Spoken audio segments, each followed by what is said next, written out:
Welcome and welcome back to Lottel in our series Queer Conversation. In this episode you will meet Elliot Freeman. Elliot is doing their PhD in queer archives and also volunteers at the Australian Queer Archives in Melbourne. Why is it so hard to find queer history? What does archiving include? And how can we make queer history more accessible? Welcome, Elliot. I'm really glad that you could join us today on Queer Conversation. You are doing your PhD in Queer Archive and you volunteer at the Australian Queer Archive in Melbourne. Lottel also has spent the last almost 3 years now archiving our own media. I don't know if you have come across this great 30 years archive of Lottel that's available on our website. Tell us what is involved in the art of archiving. So, that's a big question. Archiving can sort of be as complicated or as simple as you want it to be or as the situation dictates. So, if you have any sort of folder management system in your email inbox, you could argue that's a form of record keeping because you're managing your information. Or at the other end of the scale, you have a country's national archives where they keep sort of, centuries of history safe for future generations. So it's a big field with lots of complexity. And my research focuses on queer archives, which is even more complex. Because you would have limited access to information, what kind of keywords you are using to find information? Keywords that I guess if we would search anything, say on Google, we put in LGBT and gay and things pop up. What are the tricks of the trade? So this is quite a substantial issue in my research. And what's coming up is that knowing what to search for and where to look, both in terms of keywords and also navigating the complexities of the filing systems, is a really specialized skill set, which means that, first of all, it's really limited to not only sort of trained and experienced historians, but the ones who specialize in these areas of research. And that means that, members of the public, queer youth coming up who want to learn about their history, they can't easily find these materials. They have to rely on other sources. So historians or the internet, which isn't always the most accurate source. So my research is really trying to find a way that we can make these materials open to everyone, not just historians with those really specialized skill sets. So a really good example is if you want to look, so let's look at Australia. So when we began prosecuting people for vagrancy, for example, sort of in the 1800s, sometimes that can mean that people were actually out cross-dressing, dressing in men's clothes with a woman's body or in women's clothes with a men's body, as they would have understood it at the time. But we wouldn't think to search for vagrancy. You would want to search for, transgender, non-binary, gender diverse, but those terms don't mean anything in an archival system. Another really good example is the complexities in trying to find records of men being charged for having sex with other men, which unfortunately are the majority of records that we have for queer history.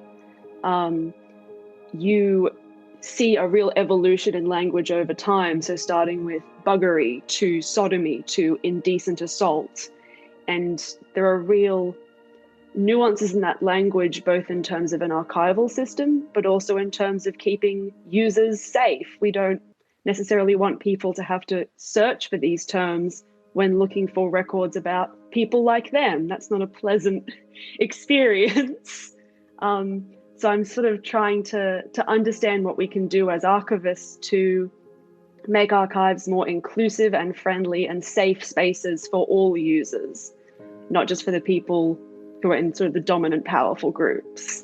And this is why it is so important to have inclusive language now moving forward. Yeah, absolutely. The census is a really good example of this. So I think, a lot of people in Australia will remember the last census, and there were a lot of issues surrounding how gender and sexuality were represented or not represented in the census.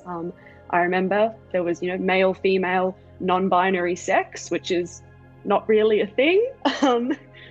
And obviously in the moment for people filling out the census, that's not a nice experience. That's not an affirming experience. But if we think, 99 years down the track, when potentially those census records are open for historians to use, will they see an accurate picture of queer life in Australia if it wasn't captured in the first place in those census records? So it's not only an issue today around safe, inclusive language, it's also an issue for 100, 200 years in the future for safe, inclusive and accurate language. It's really important, I think, for people to not only see themselves in history, to see their queer ancestors in history, but also to be seen as themselves in history when people 500 years down the line look back on them as a queer ancestor. They should have the right to represent themselves accurately and authentically, and the record keeping systems have a moral requirement to provide that. I would say the real value for me in, going into the queer archives and, just for a couple of hours a week, and what I've been doing recently is creating finding aids for collections. So I go through and I write up basically a detailed description of a collection so that if someone wants to use it, they know what's inside, the dates, the people involved. That's a recent project I've been doing.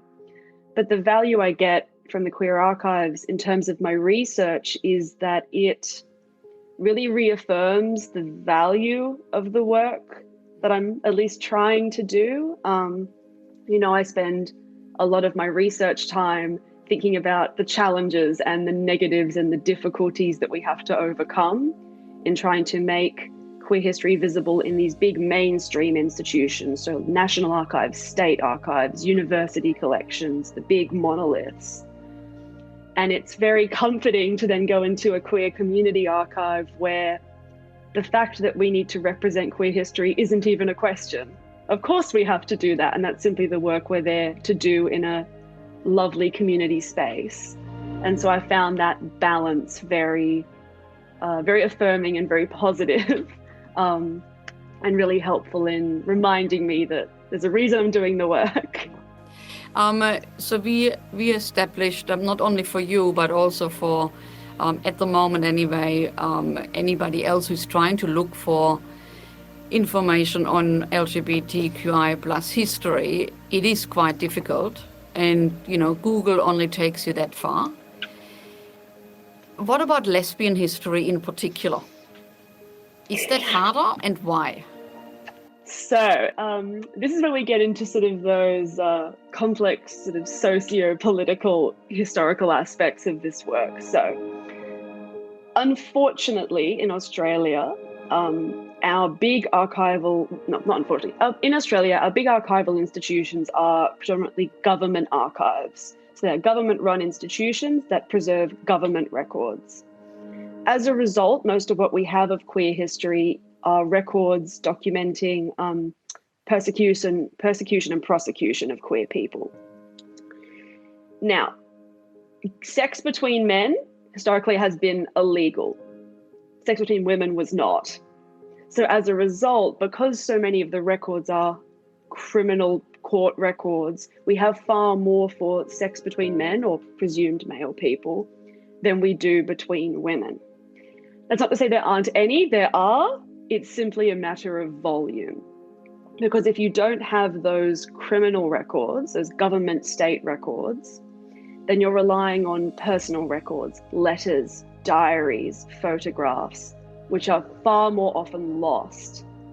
We don't have huge warehouses of diaries of people in the past because they tend to go missing or be damaged, or and that's also assuming people created them in the first place. How many people do we know now who consistently keep a diary? It's not the most common practice. So we're hoping that, a queer woman in the past kept a diary, accurately and in detail documented details of her queerness, kept the diary safe, and that successive generations of family or friends also kept the diary safe. So the likelihood gets slimmer and slimmer. And even quite famous examples like Anne Lister's, I think, 5 million word diary, large sections are encoded. And so it becomes a bit trickier to find these stories.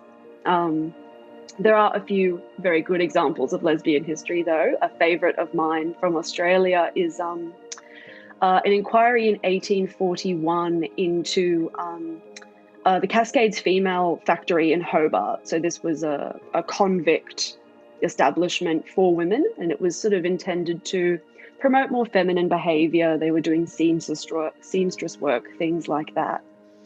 But they did this inquiry because they found a lot of sin taking place in the factory. They were finding that women were having sex with each other, and the inquiry documentation describes a fiendish fondness for sin, I believe is one of the phrases. In interviews with some of the women held there, they talk about nailing each other was the slang that they used. And I believe somewhere else in the report, they document instances of women using artificial devices secured to the person. So you do find these amazing records. They're just not quite as numerous as we would like, unfortunately. So this was a government inquiry. And this is a really important part to understand about the difficulty of queer history in Australia, particularly, is that our archival institutions and also the systems we use, the processes, the ways we manage archives, come from a government focus. They're designed for government records, which means that inevitably when we look for queer history now, we have to essentially look for evidence of the oppressed that was created by the oppressors. We have to look for evidence of queer persecution that was created by the people doing the persecuting. And so we lose the voices of the actual queer people. We just have evidence of the events. Sometimes, when we're lucky, we have court depositions where people actually got to speak, and we can hear them speak through history, which are fantastic. And you can get some great examples of personality coming through. But again, these aren't always easy to find. You have to know where to look. You can't, unfortunately, just search LGBTQ or queer into Google and have all these wonderful things pop up. You have to know where to look. Our life has been written out of history in many cases. Have you come across anything like that where you discovered something that was written out? So this is sort of one of the core questions I'm looking at in my research is how can we make space in archives to invite in those sort of lost voices and those lost perspectives, you know, in a place like the National Archives, which is designed to manage government records. The emphasis on record keeping is preserving context. So who did what, when, where, why, and then where was the document that evidences that thing created by who, when, where, why. So context is key. As a result, what can happen is that anything that's deemed subjective or personal maybe isn't accounted for in building that context. So, you know, if I sent a letter that I found from 1850, for example, that I thought, you know, seemed like very clear evidence these two women were in love, and I sent it to a queer friend, they might go, oh yes, absolutely, that definitely seems very gay. Someone else who isn't queer might not see it that way. And so we have this difference of view, this difference of perspective, and how can we account for that in capturing the context of this document from, you know, 200-300 years ago. So that's sort of the question I'm exploring, is how can we still do a good job of record keeping while also making our archives more representative and more inclusive, and not just for specialized historians, but for everyone. So how can people access the archive? I think, Johnny, the role of every archive is, at least should be, to make history accessible. We're quite lucky in Australia. We have something called Trove, which is essentially it's a centralized portal that allows you to search through archives and library collections from all the major institutions. And a lot of the historians who specialize in queer history that I've spoken to have still used Trove in some capacity. It's a really useful tool. It just, again, really depends on you knowing the language or the kinds of records you have to search for. And I think ultimately we want to move towards a space where the big archival institutions and the small community archives, like the queer archives, can complement each other. You know, if you want to know about queer history from, you know, let's say the 1920s onwards, absolutely come down to the queer archives. There are some amazing people there who are walking encyclopedias, who will be able to tell you some amazing stories and show you some amazing things. But we can't always rely on community archives to do the work that the big institutions need to be doing.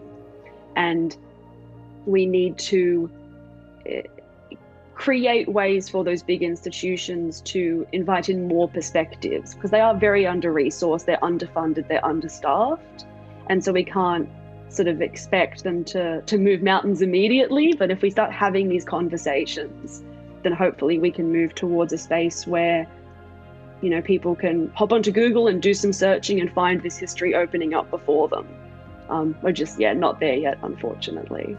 Have you got a personal hero that you come across in your research? Oh, that's a good question. Unfortunately, I don't get to spend as much time just trawling for queer records as I would like. I'm busy thinking about the reasons I can't. But I will say, I was thinking the other day, I was going through some of my childhood books that I still have stored somewhere from my mother's house. And I found this book I had about Queen Christina of Sweden, who I was obsessed with as a young child, which now makes quite a lot of sense. She was Queen of Sweden in the 17th century. And she never married. She was known for wearing men's clothes. She was highly educated. And I found it very funny to reflect back and look at this sort of, you know, quite queer seeming person and know that I was, very interested in her as a child. That was quite a funny moment of reflection. Yeah, there are some amazing figures in history that, you know, especially royalty, I will say, is much easier to find.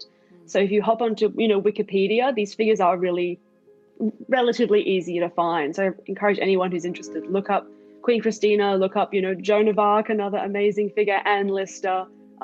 These women are there. We just need to, look for some more, particularly in Australia. And the other big challenge we face now, of course, is that everything's digital, everything's online, social media, instant messaging, not even email so much anymore. And these things are much harder to preserve than paper. Paper's quite hardy. It can withstand quite a lot. You can pop it in the back of a cupboard for 50 years and often it will be fine. The digital's much more difficult. So I would encourage everyone to, preserve your history. You never know whether it's your grandkids or your great-grandkids or someone centuries in the future might find you very interesting. Great call for action at the end of this interview. Thank you, Elliot. If you enjoy Queer Conversation, make sure to subscribe and share. You can also head over to our website, lotl.com, or follow us on all our social media. My name is Silke Bader, and thank you for your company.